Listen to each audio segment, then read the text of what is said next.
네, 이번 주말이면 추석 연휴가 시작됩니다. 고향 방문에 설레는 분들 많으실 텐데요. 하지만 이맘때 조심해야 할 감염병들도 많습니다. 한림대학교 강남성심병원 이재갑 교수 나와 있습니다. 교수님 안녕하세요. 네, 안녕하세요.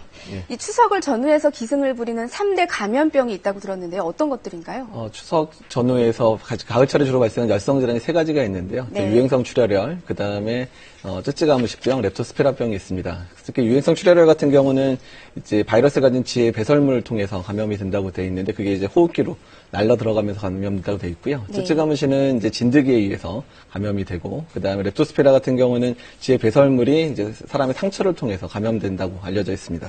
네, 이 질병관리본부 집계를 보면요, 말씀하신 세 가지 질환이 모두 9월부터 11월 사이에 많이 발병을 하고 있거든요. 근데 사실 뭐 야외 활동 많은 걸로 보면 여름철에 더 환자가 많아야 될 것 같은데 그렇지 않은가 봐요? 이제 그 숙주에 해당되는 지하고요. 그다음에 진드기의 활동 양상하고 연관이 돼 있거든요. 네. 특히 이제 지의 활동 양상 또한 이제 진드기의 이제 증식과 관련돼서 발생할 수 있고 특히 가을철에 이제 추수와 관련돼 있어서 추수하면서 지 활동이 늘어나는 부분들이 영향을 주고 있다고 생각하고 있습니다. 네.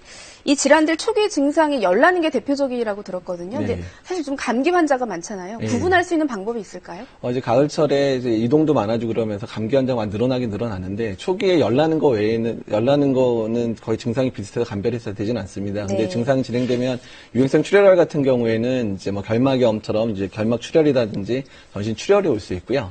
그리고 쯔쯔가무시 같은 경우에는 이제 발진이 울긋불긋 나면서 벌레 물린 데가 가피라 그래서 꺼멓게 딱지가 잡힙니다. 네. 또 렙토스피라 같은 경우에는 아주 근육통이 좀 심하게 나타나는 형태, 특히 다리 쪽 근육이 좀 심하게 나타나는 형태로 나타날 수 있어서 네. 그런 식으로 진행할 수 있습니다. 네.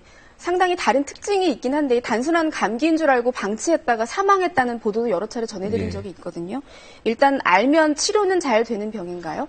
지금 유행성 출혈열 같은 경우는 아직까지 이제 특정적인 치료제가 나와 있지는 않고요. 중간에 경과 중에서 신부전을 나타내는 경우들이 많기 때문에 네. 투석이라든지 하는 치료를 통해서 보존적인 치료로 치료를 해야 되고요.